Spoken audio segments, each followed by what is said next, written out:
Welcome, listeners. This is episode number 41 of the Fret Talk podcast. You are joined here with your host, Mr. Budget Pedal Chap. You are joined by some pretty roady young gentlemen. We have got Mr. Mick Dodd. Always nice to hear from you, Mick. And we've got the two lads from slightly norther than I am.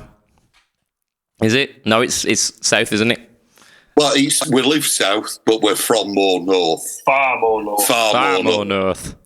Right, yeah. So we've got Paul and Jamestown. Good evening, lads. So, what we've been up to? We'll start with our Mick. It's been a while since we've had a chat, Mick. Yeah. Well, sort of like I'm busy relocating my life, but I've still managed to do a few things. I've got bought a new Reverend, which I think we're going to talk about later, aren't we? I think we've mentioned the Reverend that you bought, but you've gone past that honeymoon period, haven't you? And it's now it's becoming one of your go-tos, isn't it? It is, and and the holes in the guitar. Yeah. Not only is a good place to leave your private parts, does seem to give it a great sound. I'm really enjoying. So for those who, those who hadn't heard the podcast before, it was the Reverend Air Sonic, was it? Yep. And you've got it in beautiful purple burst, which was apparently it was a mistake. Okay. In terms of it was supposed to be all purple. Yeah. But they sent it off to wherever they have it made, they got mistakenly interpreted it as a purple burst. And it's excellent. Yeah, it looks excellent. It's a wonderful accident, that is, isn't it?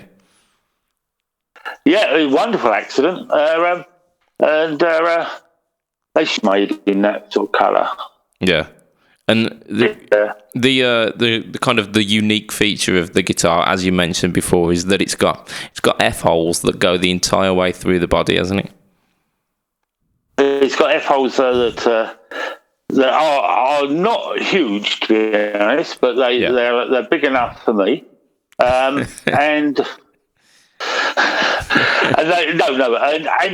it produces this somewhat mellow sound that I've not experienced with Reverend before. In that.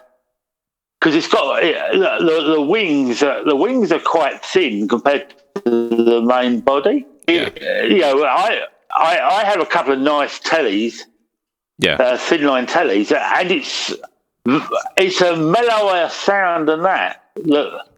With a bit of the old bass roll off that they use on Reverend, produces a rather good sound. I mean, there's been quite a few of you have been bigging up these Reverends, and I'm ready and raring to go with one. I need to try one out. Well, I would say, as a number of my guitars, I've got PRSs and stuff. That sort of like price range, I would say that they could sweep the market around there if they really pushed themselves. Yeah, it's the fact that it's not in everyone's hands, isn't it? They're only in select stores at the moment, which means that. Well, we're in the UK, but it seems that they're all over in the US. Well, it's Andertons and Merchant City. Yeah. Up in Glasgow, and we're not here to promote things, but. Yeah, go to Merchant City. Yeah, I mean, if there is some, if there is a product that is just wowing us though, and the Reverends seem to be knocking it out of the park. Like everyone in our group who's tried one seems to now own more than one. Yeah.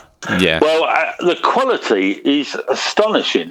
You know, and I'm not sure. Are they Indonesia or Korea? I'm not quite sure. Yeah, I believe they're. But they all go back to. Yeah, I believe they're Korean, but they're quality controlled in America, aren't they? Yeah, they all go back to America, and the guys sign each one of them. You know. Yeah. I'm truly astonished by the quality. You know, it's the necks. Well, I mean, the Airsonic neck is a bit thinner than I normally do, but it works. You know, is it one of those toasted maples as well? Yeah, and it's toasted maple. Locking machine heads. What they're up, that are wound in the US and sent across for during the manufacture. So I am astonished by the quality, and the sound, and all round, I think I'll be gigging with it very shortly. Oh, wicked! If I don't screw me back up, you know what I mean? Yeah. Because that's the other thing that happened to me is that. You were laid up for a little while. Trying to lug.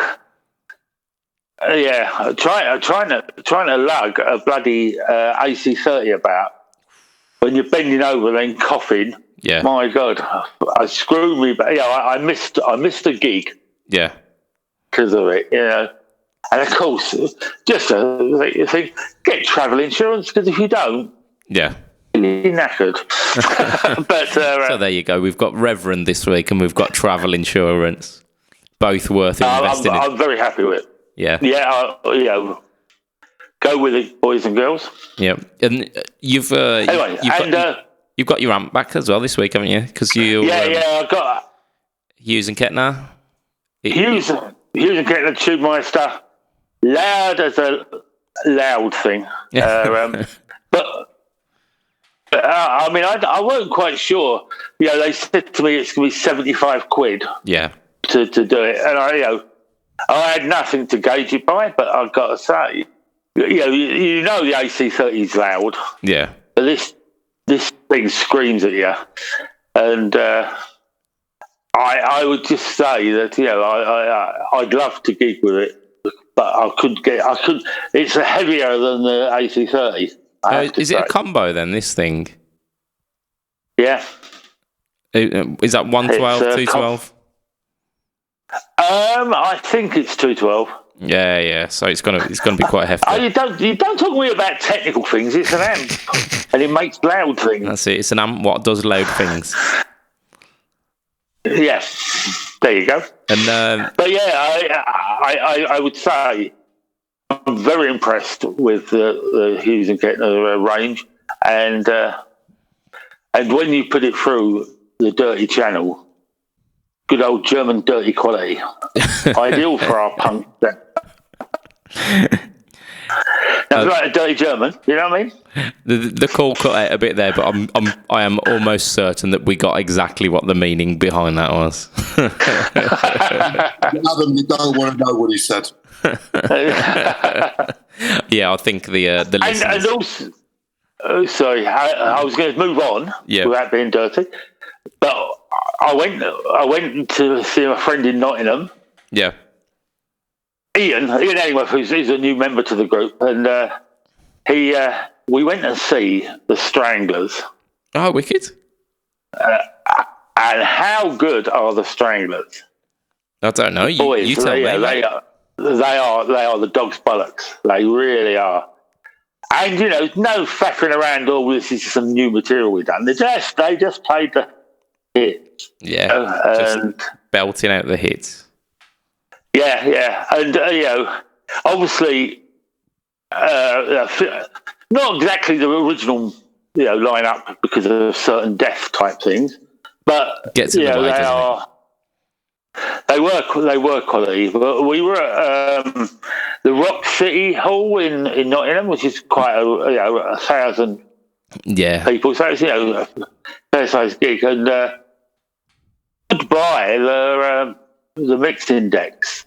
Oh, what? And sit watching the guys, and and it's a cautionary tale. The warm up band were absolutely rubbish, but half the problem was because faffing around on the Mix Index all the time. Yeah, and to be honest with the comparison, the Stranglers guy come in, hit a couple of buttons, and just stood there and watched. So it's just for me, a non-techie could see that putting in the effort before you play is obviously that's it. Go. What is it? Prior preparation prevents piss poor performance. The 7 Ps, isn't it? Something like that. Yeah. But hey, it just shows that this group of Irishmen seemed to be trying their best, but the sound that was coming out was awful. Yeah. But hey, that's I will move on. It might be by design. They might want to sound like that, but hey ho. Well, I don't know, but they seem to have a roadie on stage who seemed to be tuning guitars as they were playing, and he was going over it live. So I don't know. Anyway, but that's what I've been. Let's pass it along to Paul then, because speaking about new amps. You've got you've got a belter, haven't you, Paul? Yeah, well, I happen to have a wander into PMT like you do in Birmingham on a Sunday afternoon. Completely planned. Yeah. I actually wanted to go and have a go on one of the little mini rectifier 25s. Thought, we'll have a look. Yeah. Had a bimble about. James hasn't been in there before. Nope. Had a look at the wall of guitars. Yeah. Had a look around. Spotted this Mezaboogie Road King 2x12 coffin, 3.5 ton that they've got in there for ridiculous. I mean, like literally about a quarter of the price that they are new. Yeah. 1,800, wasn't it? 1,800 down to 1,400, and they were about a £6,500 amp. Yeah. This is where you tell the missus not to listen before this segment. No, she's more than aware of this story. No, more than aware. The Road King was not actually an option. And I looked at it and I went, where the fuck am I going to put it? Yeah. Number 2, how am I getting it back from Birmingham to Coventry via a cab and the train? If you would have called me up, it could have gone via my flat. By your flat permanently? Yeah, that's it. 6-month waiting list. And then it was a case of switches and dials and things on it. I would never have known what to do with the damn thing at all. Yeah, it does. It looks like a spaceship, doesn't it? I mean, it's got... The back of it does. It's unreal. There's more switches on the back of that amp than there are on the front of most. It is worth mentioning at this point that he brought me along to help him carry the amp, and I'm not carrying that. I'm not lifting whatever that is. No. So I thought, well, keep having a look around, and then I noticed that at the front of the Mezza display they've got this Mezaboogie Express Plus 525. So it's the version of the Express after they launched the Mark V. It's got the EQ from the Mark V on it. Yeah. It's got the Landstar clean channel. It's got the sort of 2C stroke 4 sort of dirty channel on there. Yeah. It's an absolute cracker at a price that I could just about afford because I've been saving up for a few months. That's it. Just about afford, but could not refuse. Yeah. It's that sweet spot, isn't it? Well, the wife had already turned around and said, look, if you need a little bit extra to get what you want, if you do end up buying something, let me know. Oh, she's a good one, isn't she? She's a good one. Got it trained. So Huey, who's one of the old geezers that works in the shop, and the top bloke, he said, look, why don't you just plug it in, have a go in it, see what you think about it. There's no pressure. If you want to walk away, walk away. Yeah.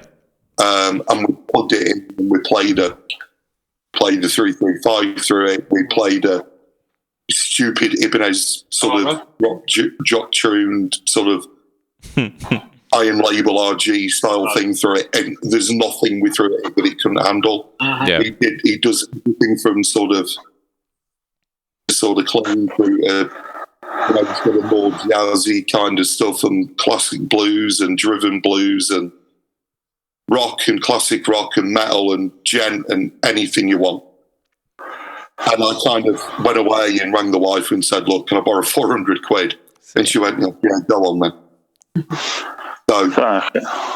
So it was literally a moment where me and you were playing it in the kitchen, and I turned around to you, because we were playing like a bunch of random metal riffs or rock riffs. I turned around to him and said, but can I do jazz? And he flicked a switch on it, and suddenly it was a jazz amp. It was absolutely incredible. Turned it into jazz mode. I mean, that entire story, that was a better love story than Twilight right there, that was. Honestly, I sat again. I mean, because this was on the Sunday night, and we like I said, in the kitchen on quiet. Yeah. Because it does 5 watts, 15 and 25 watt. Yeah.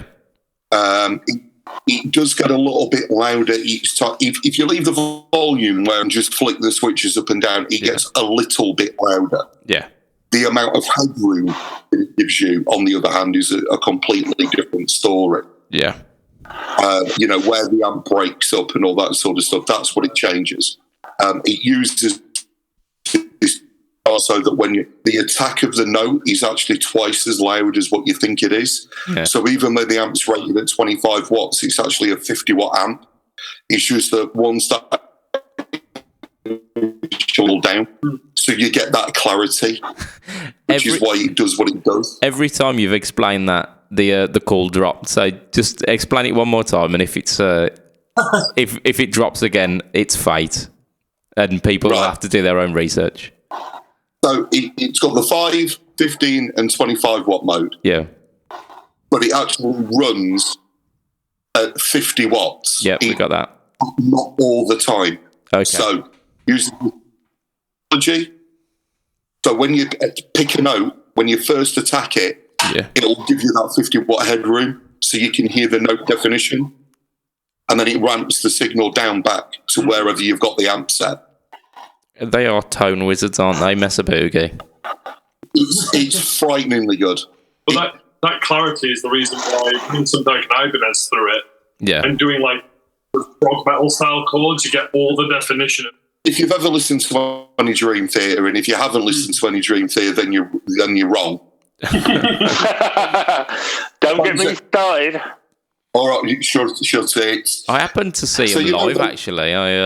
I hadn't heard any of their stuff, and then one of my friends said, there's a Dream Theater gig going, and I've got a spare ticket. So I went, yeah, why not, eh?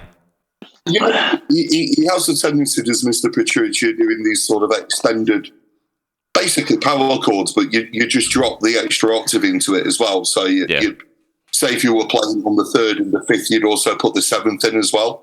Yeah. On the next string down, so you get that real sort of like big epic sounding thing.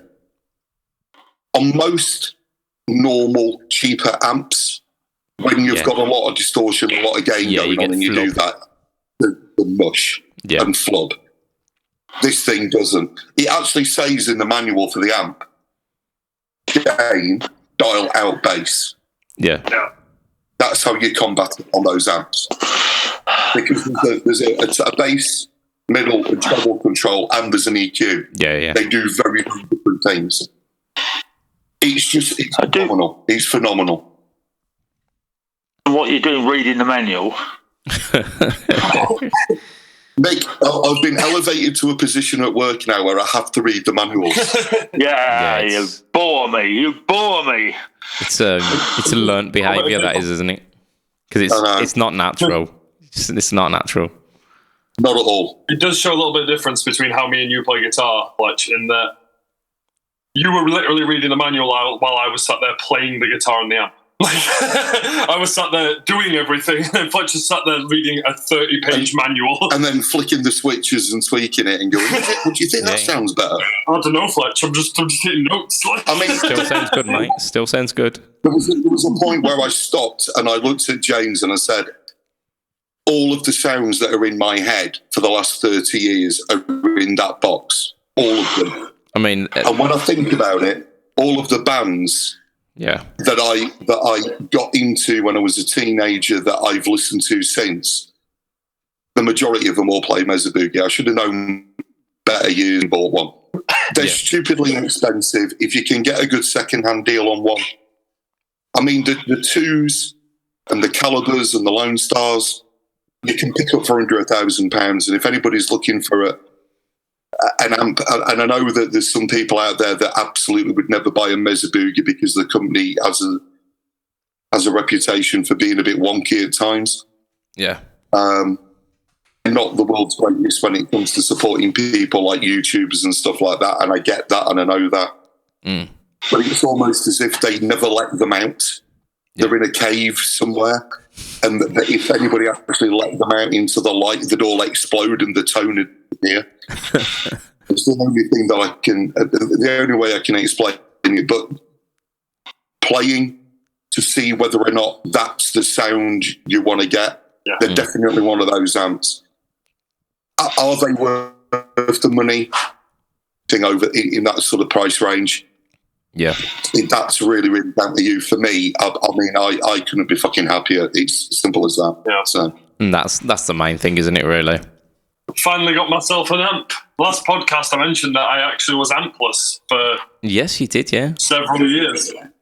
Because Fletcher's decided to purchase this Mesa Boogie, which I'm still playing at his house. The bass breaker off him. So that's the which bass breaker? Sorry. Yeah, the bass breaker 15. 15.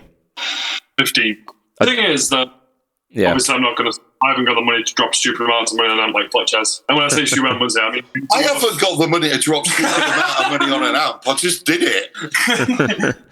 Yeah. Oh, guys, give me a decent deal second hand. And the thing is that, I'd say I play Reverend Buckshot. I play in a lot of kind of punk bands and things. That's kind of music I tend to lean towards. On its bridge pickup, stick the amp onto a decent game mode, and you get that tone. So it's not like I don't need a Mesa at the moment. I don't need the tone of it. Right, is when I first started out playing the guitar, I had an axe that I ordered that my grandparents bought for me. Based on an advert in the back of Kerrang magazine back in about 1986-87. Yeah. All sort of battery-operated piece of crap amp. Yeah. And then my mum bought me this that only did clean and nothing but clean, and no matter what you put in front of it, it sounded crap. Even clean, it wasn't very good, but my mum didn't know any better. Yeah. You kind of get older and you start earning a little bit of money, and you go through, I think we all kind of go through the journey of, okay, well, for this amount of money, I can put a bit to it, whatever I get for it, and I'll buy something a little bit better. So for all the younger sort of, listeners that we've probably maybe haven't got, that advice, as far as I'm concerned, works. Yeah. We all started with a shit guitar and a shit amp and a shit lead and a crap pedal at some point. Yeah. Don't let that put you off. It doesn't, you build it up. Life gets better. You trade up and trade up and trade up. Yeah. I've just got lucky. I've got to a point where I could put the money away. And I went, yes, that is it. Fuck it. And it wasn't the amp. I'd actually put a pre-order in for a Victory V30 Mark II at Anderton's. I've had to move the deposit that I'd already put down on it somewhere else because they've been pushed back a couple of weeks. Yeah. I wasn't going to buy it. It was fate. It was there. Planets aligned. Everything was great. Job done. That's, simple. Exactly. So this week we've had Reverend, we've had Travel Insurance and Mesa Boogie. There you go. those are our top picks for the week. I'm gonna quickly blast through what I've done this week. I don't think it's anywhere near buying an amp territory. For those people who've checked out my Instagram account, you'll see that I've been on the enclosures this week. So I've been drilling, which nothing makes you feel more manly than drilling something. I've been painting, which it makes you feel like a youth when you're spray painting things. And they've turned out really well, actually. But I've also built a couple of fuzz pedals, one of which is kind of based around the fuzz face. And I like fuzz, apparently. I do like a bit of fuzz. So do I. I have to say, I have an MXR super badass Variac fuzz that every now and again I plug in and I go, man, this sounds great, and I've got no idea what I'm doing with it, and it doesn't really sound great. I wasn't talking about pedal. So. You dirty man. In which case, I couldn't possibly comment on that. No, I don't think I'm not going to drag it down to the smutty level. I don't know. It's not usual, is it? I mean, I'm usually the one bringing it down. You've thrown me a curveball there, Mick. But yeah, so fuzz is good. I know our Chris is talking about getting a new fuzz pedal and perhaps moving on the Russian Big Muff. But I don't know what returns are like on Russian Muff. So, you know. Well, the thing is, Chris passes stuff on so quickly, he doesn't know what to ask for. So he quite often undersells himself. He does, yeah, but he shifts it quick, doesn't he? He's a fast mover. But no doubt the next fuzz pedal that he buys will be awesome as well. But we're going to move on to one of the first of our topics this week, which I've titled "Selling and Buying Stuff Online is a Giant Bag of Dicks." So, this topic's kind of kicked off by one of our members, Scott. Is looking to shift his £1,400 worth of Fender Strat. I can't remember what type of Strat it is, but it's a relatively well-to-do Strat. So he put it up. Elite? Is it an Elite? American Elite. No. I mean, yeah, sure, I'll go with that. So yeah, he's kind of expecting about $1,000 for it, which is reasonable. Guy offers him 900 quid. So he's like, yeah, maybe. Started talking to the guy. He's not like a million miles away. So Scott, being the kind gentleman that he is, says, chuck me 950 and I'll deliver it to you. But that's not good enough for our internet salesman. The chap goes, no, I could get a courier to pick it up for 12 quid. When Scott starts pointing out that's not an insured job either, and this is quite an expensive guitar. Are you sure? The guy just turns around and goes, no, the moment's passed. I'm done. See ya. Which is, I mean, you just hear so much of that. I mean, I was talking about last week, I had pretty much the same with a set of pickups. But we also saw online this week something from the other end as well. There was a chap selling an Epiphone Les Paul, and I'm not going to name names here because I don't want to embarrass the guy. But he was selling an Epiphone Les Paul. I think it was a Korean one. So, like a good 10, 15-year-old Epi Les Paul. He was asking 500 quid for it, which... Yeah. I mean, to some of his defence, it had some upgrades. It had £200 worth of hand wound pickups, and it had all an electronic overhaul with orange drop caps and CTS pots and switch crafters. Yeah. And but the thing is, though, the problem is, though, Adam, is that I think in the second-hand market, if you buy a guitar, and even if it's a cheap one and you love it and you put a lot of money into the upgrades for it, please do not expect to get all the money back that you're putting for the upgrades. No. Even turn around and say, I want 50% of that money back. Just don't expect it, because the people that are buying it, they're not buying it for the upgrades. They're buying it as it is. Yeah, they do not care that you loved every minute of the CTS pot and orange drop cap that you had, and the nut made it play so much better. They don't care. They see the fact it is an Epiphone Les Paul. An Epiphone Les Paul should be £200 to £300. The mods were for you.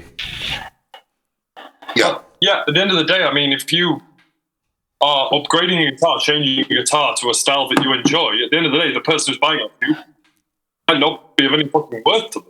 Yes, yeah, exactly. So you want the sound you put into it. So what difference does it make, really? I mean, again, if we're going back to the advice panel, if you're going to do that, kids, that's absolutely fine. Keep hold of your old pickups and switching and pots, and just put the wiring loom back in and put the pickups back in and get out of it what you want, and then you've got a beautiful set of hand wound pickups to go in whatever guitar that you get next. Just don't leave them in. Yeah, exactly. Or if you've got rid of the pickups for whatever reason, buy a cheap set of pickups. Buy something cheap. I mean, you've got an Iron Gear set which will set you back about £60. That's not £200. So if you really wanted this beautiful hand, yeah. So I mean, it was just really. No, I've had fun and games this week myself, but so post buying the Mesa Boogie, I suddenly realised that I have an absolute fortune's worth of overdrive pedals and God knows what else. I bought a Keeley D&M drive, and it was one of the limited edition ones. Yeah, the pedal show. Yeah, and on the front,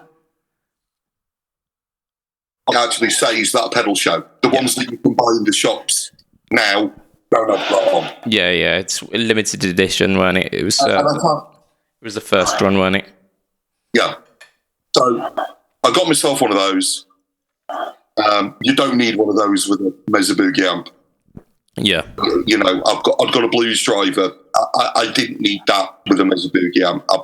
No. I've got a little more Green Mile tube screamer. Well, the Mesa is kind of, well, I know our listeners can't see, but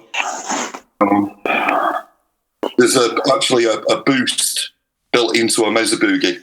Oh, so yeah. It's switchable in by the foot switch. So it's what they call a solo mode. Yeah.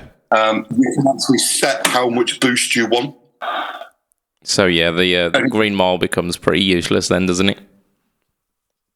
A whole load of stuff like that I've got, and I've had an Angry Charlie off of our friend Steve last year as well, when I was looking for something to try and bolster the bass breaker. That sounds like a sexual favour, that does. Well, yeah, they are a bit. I gave him the old Angry Charlie. The thing is, and my wife's called Charlie and she just get angry. So it's one of them things where I've got a boatload of pedals that I just thought, right, I've got store credit at Andertons. I'm really into the sort of reverbs and delays and stuff. I'd love a Helix, but I don't want the amp modelling. Money towards getting something like a HX Effects. Then I've got a crap load of pounds of weird loops, and I can run them into the effects loops in the back of the Mesa, get all the set modulation and stuff that I want. Yeah. Get rid of all the drive pedals and reduce down the amount of crap that's on my pedal board as well. Yeah. I thought I'll go through selling them. Yeah, wicked. Sold the Blues driver and the CS3 compressor within an hour. Both of them gone. Yeah. So quick and easy. PayPal done, everything gone. Fantastic. I then start getting messages over the D&M drive. Any trades on that? No, I'm saying the for sale, there's the price, no trades. All right. What's the lowest you'll take on the Angry Charlie? I'll take this amount of money. Yeah, I'll have that off you. And then about half an hour later, I got mad at me. I mean, she says, I'm not allowed to buy a pedal. I mean, yeah, she's like 9 months pregnant and she's going to give birth in the next 2 weeks. You reckon they ought not to be buying a pedal? And I'm like, hang on a minute. I've heard some excuses. And by God, last year when I was selling a couple of guitars, I really did hear all the excuses in the world. Yeah. I've kind of changed tack and I've tried selling some of this stuff on Reverb. Okay. Right. So Reverb works differently to eBay in the fact that there's no time limit. Yeah. You can buy bumps, but you only pay for them if you sell it within a certain amount of time, and you only pay for the number of bumps, and it's just how high up the list your listing goes. And I think pretty much everybody's buying them, so it's just a good way for Reverb to make a bit of extra money. Yeah. You can use the Reverb payment system, which also allows you not only to take PayPal, but cards and debit cards direct. Yeah. A bank account has got a PayPal if somebody's paid you for goods rather than just doing it friends and family. Yeah. Yeah. It cuts, all of those sorts of things. Cuts the crap, yeah. Yeah. So I thought I'd try that. And the one thing that I've noticed is you get a load of watchers. Yeah. And you get loads of people looking at your stuff, but you don't get any offers. Yeah. You don't get any messages. Because there's none of that time limit that there is with eBay. There's no urgency. There's just people who will sit and watch it until the money counter goes down to a point where they think, oh, that's a bargain. So I'd sold the 2 Boss pedals last night. After I'd gone, I went to bed, woke up this morning. The guy messaged me overnight about a EHX Switchblade Plus amp switcher. Yeah. I got that done, dead quick and easy, really, really nice, simple, done, dusted out the way. Yeah. And then this evening, I've had a message off a guy literally saying, for the D&M drive, yes, that's absolutely fine. I'm only down the road in Leamington. Could you just post it out to me tomorrow? Yes. Right. What's your PayPal account details? Gave him them. It was all done, paid for, and dusted. 5 minutes. Yeah. Done.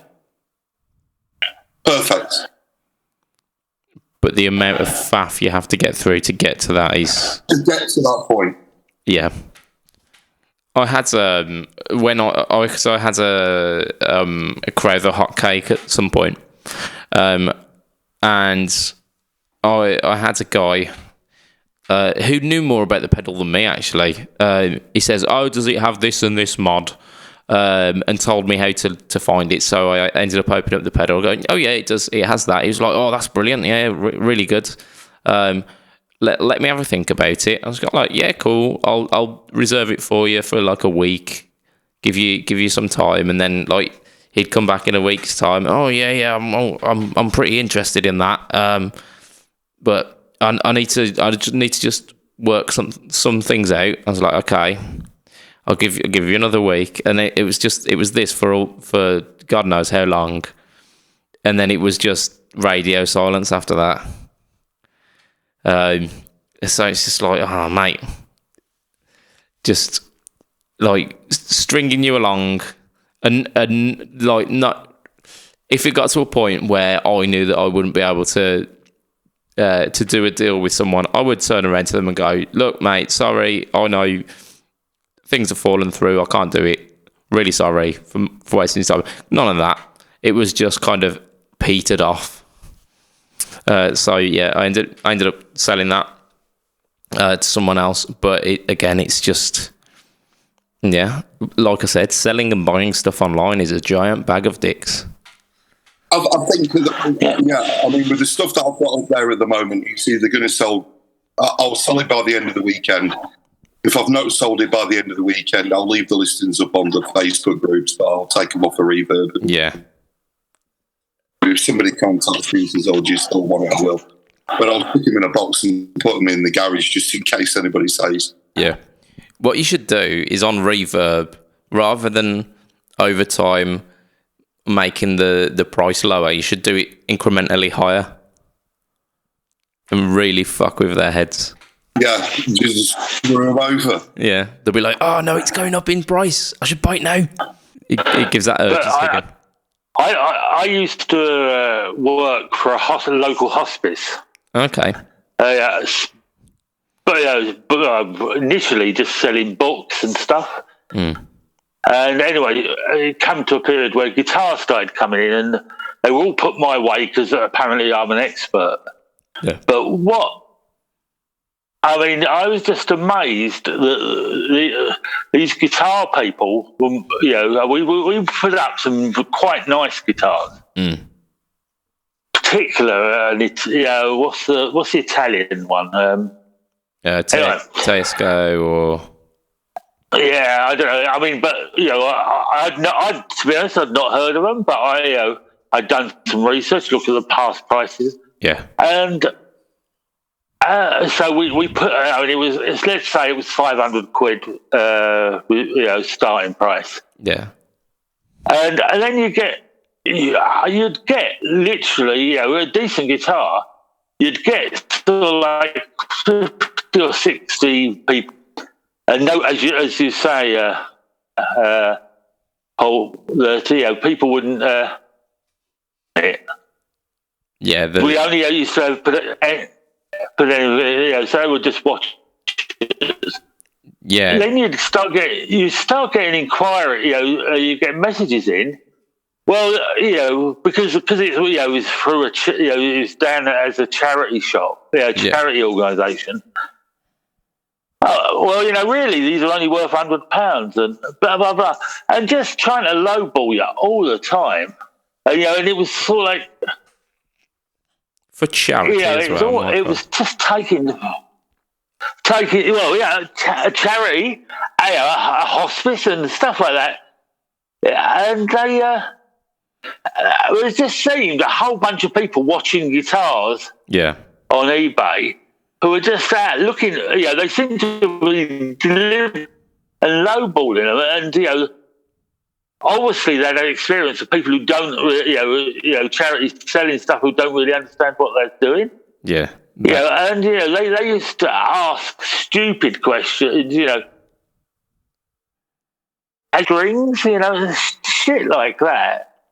And it was just a whole community. I used to give them shit, but I bet you did, Mick. Oh yeah, can you phone us? Yeah, blah blah blah. Yeah, I'll phone you. yeah.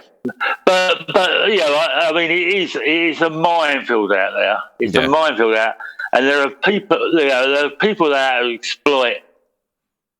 I'm not a technical person. I know when I'm being bossed, but don't. Selling things on eBay is just a nightmare. Don't do it. Yeah, I think... Don't do it if you don't have to. Yeah, it's selling on eBay, selling on just the Facebook marketplaces as well. You just get... There are so many chances. I think the Facebook one is particularly full of kind of those young guitarists who don't have money but still want things. And they'll either they'll comment on it and go, "Oh yeah, that's really really nice. I love that guitar. I wish I could have it." And then you go, "Oh yeah, cool. What? So do you want to negotiate price?" And they go, "Oh, I've got a couple of these guitars for trade, and it's like a BC Rich Warlock entry level series, and some 8-string guitar," and you're just like, "Mate, it's not your day, is it?" We're going to move on.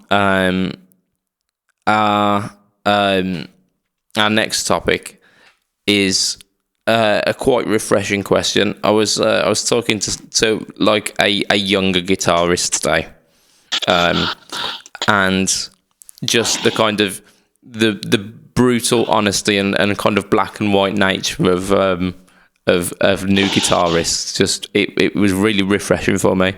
Just like one of the first questions that came out of this person's mouth was, "Oh yeah, who's your favourite guitarist?" And I was just like, "Whoa!" Like that's like 10 questions in one. That is, but it's something that when you get to a certain point in your playing, it's never that black and white, and it just reminded me of what I must have been like when I was young. But I thought it'd be a nice little topic. So talking about our favourite guitarists and like bands that got us into playing guitar seriously. I know, Mick, you said you've got quite a few who we'll never even have heard of. So. No. Well, yeah, because one of my I ever went to was Focus at the Rainbow. Okay, cool. And Jan Ackerman, is that a guitarist or is he a guitarist? You know? Yeah, I just used to love it. I mean, he used to, he played Les Paul all the time. Yeah, and the tone was just beautiful. And he could play, he could play classical and he could play real fusion rock. Yeah, and. He certainly, he was one of the, and he was the main reason I started playing guitar. Yeah. However, then I saw Rory Gallagher. Oh yes. I mean, he's a guy who's been cropping up in the past couple of podcasts. Has he? Yeah, through. I mean, Matt's been talking about a guitarist he really enjoys from the Isle of Man. Called Davey Knowles, and he's been doing a tour recently where he's been touring with Rory's old bands, and he's playing Rory's stuff. So I mean, Rory's a force of nature, isn't he?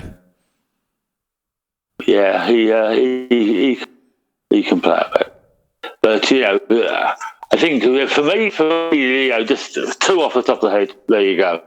Yeah. I mean, those are pretty outstanding picks right there. All right, Paul and James. Yeah. What are you saying? Do you want to go, Fletch? Mine are going to be mega boring. Dave Gilmour. Dave Gilmour, good man. Dave Gilmour in Clapton, especially. Yeah. Pete Green. Yes. I think you've had a revelation recently about the wonders. I have. If ever there was a guitarist who embodied the phrase of doing so much with so little, his note choices are sublime. I think the first 30 seconds of I Need Your Love So Bad. Oh. Oh. I'm going weak at the knees just thinking about it. Santana. Yeah, he's got some skills. The boys from Purple have always been fucking brilliant. Yeah. Every single one. Yeah. I mean, to be honest with you, a lot of the bands that my friends' brothers used to listen to. Yeah. Purple and Rainbow, when they were first sort of kicking about, and I mean, even the lads from fucking Motorhead. I mean, Fast Eddie. You know. Often underrated and overlooked, so I think the guys from Motorhead are often overlooked because it's all Lemmy, isn't it, with Motorhead? Well, yeah, that's because he was the figurehead of the band. It was as simple as that. Yeah, he was a larger-than-life personality as well, wasn't he, Lemmy? I mean, I went through the same thing as probably most kids of my age did back in sort of 1986, 87, 88 with Joe Satriani and Steve Vai and Paul Gilbert and... Yeah. Can I puke, please? It's not your bag, I thought we only wanted a couple.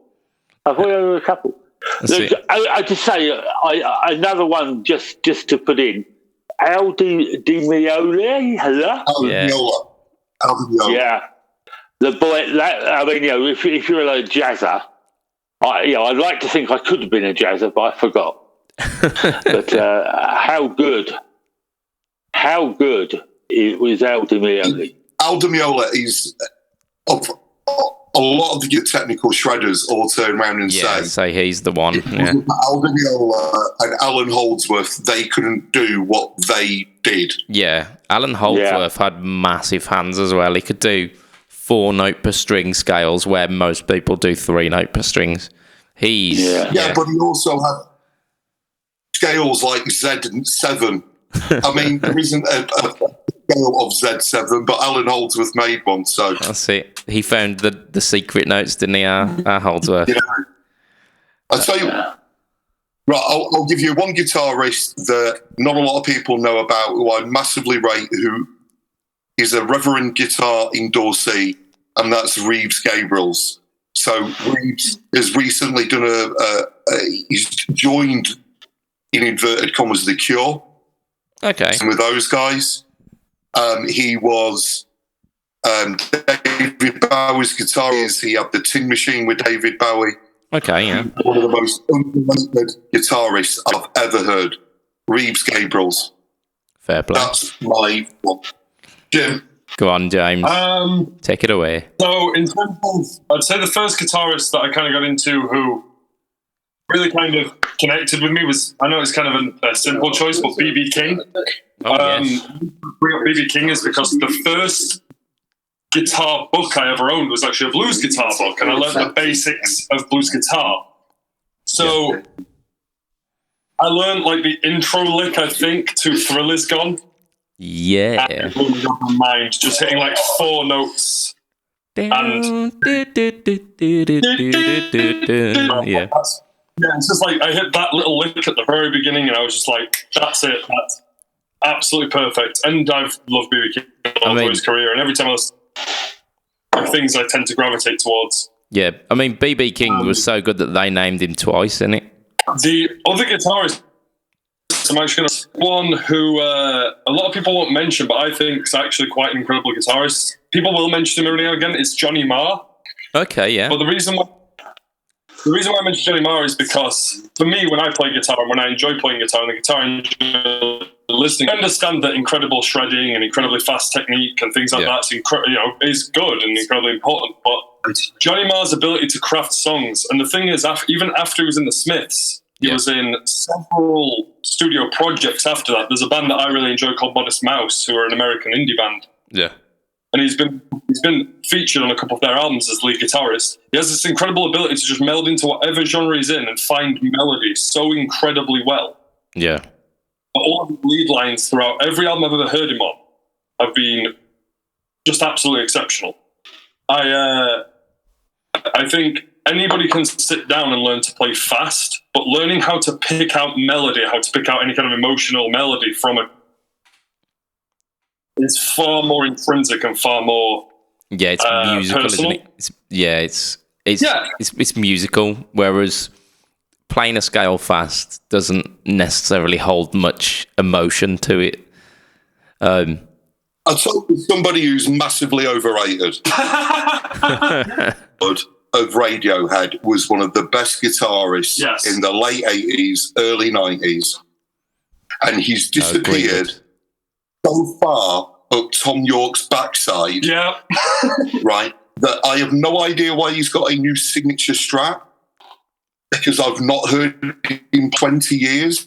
I've heard him Sticks Together, and I've heard him sort of rub sandpaper, but I've not heard him play guitar. So Johnny Greenwood, to me, gets the most wasted guitarist talent award ever. Ever. That's the thing. All of John Greenwood's guitar on bands OK Computer and Pablo Honey, it's absolutely incredible. Go back and listen to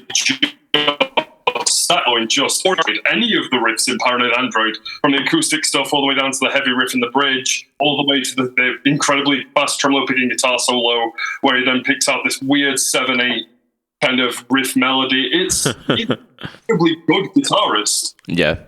I mean, an amazing ear for... And he smacks sticks together now. You win. And like every Radiohead album, okay, computer. Okay, there's a couple of joints off Kid A. I don't mind. No, there isn't. Yes, there nothing. Right, there is nothing redeemable. I'm going to stop the I'm going to stop the Greenwood bashing there. Let's say that he had a couple of fine moments back in the day. Right, so I suppose the finger points at me now. So some guitarists, one guitarist which I always lean on for my inspiration, and I just always look at as just kind of tone perfect guitar playing, is Gary Moore. I am a huge Gary Moore fan. I mean, in terms of like his ability to just rip the guitar a new asshole is immense, but then he has that melody as well. Some of the most emotive guitar playing, and the man who I have completely ripped off the vibrato technique of is Gary Moore. I absolutely love him, and leading back to his time with Thin Lizzy as well. I'm a absolutely huge Thin Lizzy fan. So all the guys from Thin Lizzy, Brian Robertson, Scott Gorham, even down to like Snowy White, Midge Ure, and John Sykes. I love pretty much all of the Eric Bell as well. I love a myriad of Thin Lizzy's material, but the man who stands it out completely for me is Gary Moore. And Gary Moore would often have like guest guitar players on with him, and there are two times when you see Gary Moore kind of hold back and reserve himself. One of those times is when he's playing with B.B. King. Absolutely, yeah. When he plays with B.B. King, he plays the most tastefully because he knows that it's not a competition. It is all about the blues with B.B. King, so he holds back with it. And there was a concert in 2006 called Live in Dublin or something like that, where basically Gary Moore did a gig with the remaining Thin Lizzy boys, and like played some of Thin Lizzy's like mega hits. So he had Scott Gorham up there playing a couple of tunes. He had O'Brien, and those guys when they were up on stage, Gary was very much showing them who's boss. He'd play his parts, but then he would rip it just to let them know. But when Eric Bell stepped up on that stage, Gary Moore, he hung back and. Well, another one, just to throw one in. Sorry. Yeah, go for it, Mick. Yeah, Jeff Beck. Jeff Beck. Now, Jeff Beck. He has played on so much stuff. Yes, definitely. And great. I mean, whenever you hear interviews with the proper guitarists, yeah, they all mention Jeff Beck. Yeah, and so like Beck's Bolero. Listen to Beck's Bolero. He's got touch, hasn't he? Our Beck, our Jeff Beck. Yeah, and two slightly newer albums. If you go for Jeff Beck's Guitar Shop, which is just fucking outrageous from the start all the way through it. And he also has spots on Roger Waters' album Amused to Death as well. Yeah. The single best solo on that album is done by Jeff Beck, and it reduces me to tears every time I hear it. Yeah. Because it's so simple, but he can make the guitar sound like nobody else around. Right, I'm gonna wrap us up with our final one here, and it's gonna be a real quick fire because we've crested the hour mark. So Ayrton, our good friend and podcast buddy, he keeps listening to "Slow Dancing in a Burning Room" by John Mayer. We need to hold back the comments here.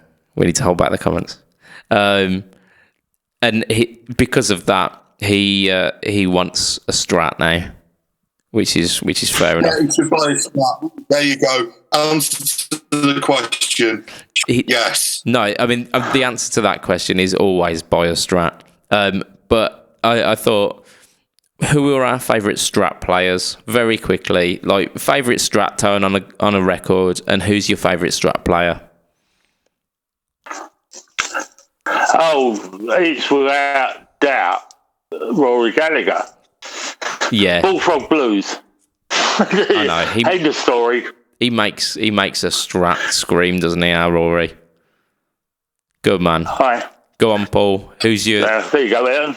My one is John Frusciante and the entirety of the Mother's Milk album. Fair play. Go on, James. Stevie Ray Vaughan, Texas Flood. Oh, nice. Hitting the classics. I'm gonna say, because you've had Rory, so I'm gonna go Gary Moore again with his version of Red House Live. That Strat tone.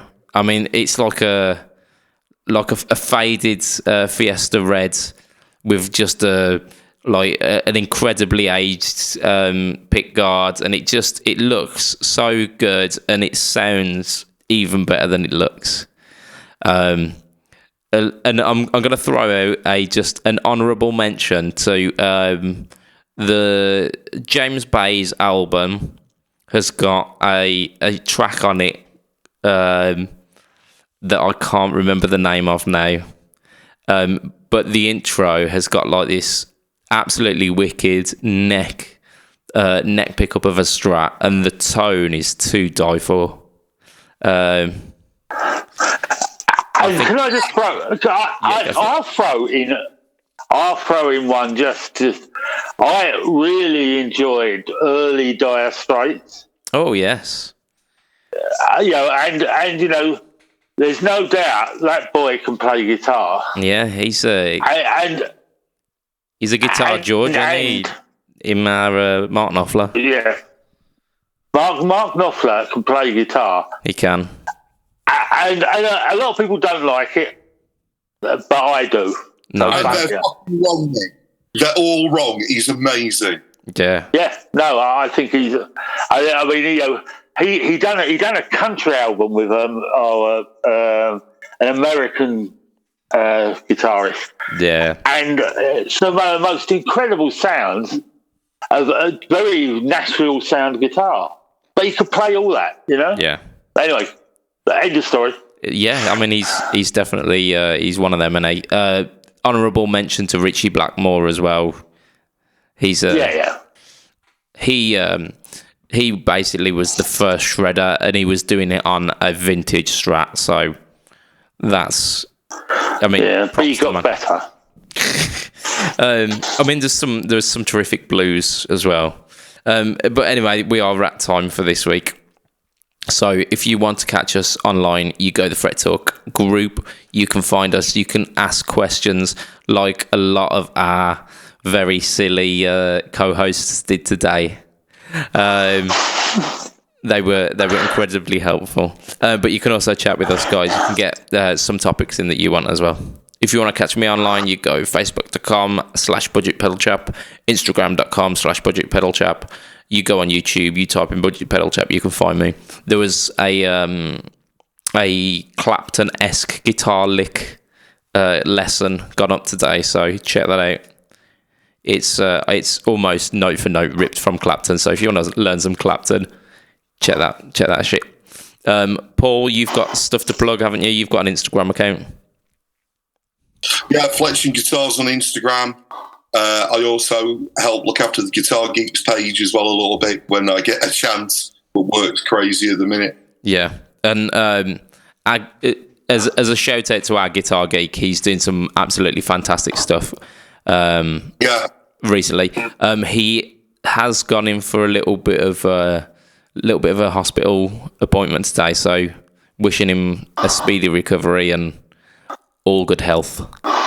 I'm right, the Badger will return. Good luck, Badger. Any more shout-outs, guys? Twitter.com/TownieSmash. suppose that's the best I've got. Faux show. I don't do fuck all. And that's the way we love you, Mick. We love it. So, from your host, Budget Pedal Chap, from the robot-y sounding guys this week, because we have had some technical issues, it's going to be a good night from me. Good night, guys. Good night. Adios. Goodbye. Dos vidania. Das ist... No, mate. Das ist die End, ja.